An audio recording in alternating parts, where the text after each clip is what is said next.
Purim Sameach à toutes et à tous en ce vendredi 14 mars, 14 Adar. Lorsque Haman est venu chercher Mordechai pour le revêtir de parure royale et de le promener dans la ville, il a trouvé en compagnie des Chachamim en train d'étudier qu'ont-ils appris les lois de la Kemitsa.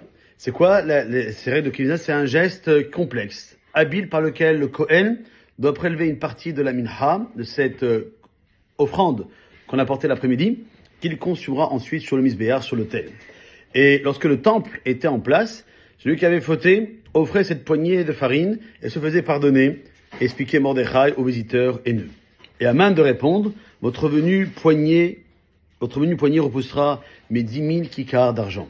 La question qui est posée dans le Talmud, c'est comment Mordechai a-t-il pas venu dans une période aussi sombre et précaire à s'investir dans l'étude des sacrifices? Le Zohar HaKadosh nous enseigne au nom du Rav Kruspedai que celui qui mentionne les korbanot, les sacrifices, en comprenant le sens, il va sceller une alliance solide qui le protégera de toutes les maladies, de tous les méfaits. Tous ces accusateurs célestes seront finalement contraints de prendre sa défense.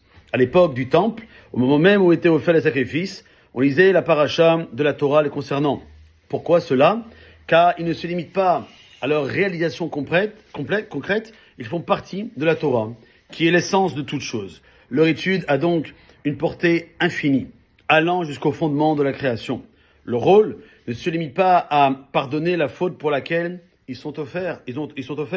N'oublions pas qu'à notre époque, le Beth Amikdash pour l'instant n'est pas encore construit, mais ça ne devrait pas tarder à arriver, j'espère, en tout cas, de Rat Hashem, que le mérite extraordinaire que Kadosh Baruch Hu réserve à celui qui se préoccupe des korbanot, c'est en lisant les textes qui sont marqués dans la prière d'introduction à Shacharit, et aussi la prière d'introduction à l'office de Mincha. Ce sont les moyens pour nous préparer à accueillir le temple comme il se doit, et que lorsque ce sera le moment, on ne sera pas déphasé, mais complètement prêt à réaliser tout ce que l'on peut faire, aussi bien si on est Kohen que si on n'est pas Kohen. Alors je vous souhaite, on se souhaite d'être dans ce Purim Sameach rempli de joie, et grâce à ce simcha qui va être quintuplé, sextuplé, exponentielle, la Emouna, j'espère, la suivra, et cette Emouna sera concrétisée, vers Hachem, par la vue du Mashiach, par cette Gioula Shelema. En attendant, passez une bonne fête de Purim pour aujourd'hui et ce soir et demain, un excellent Shabbat Shalom, Mevorach, Kol Tov.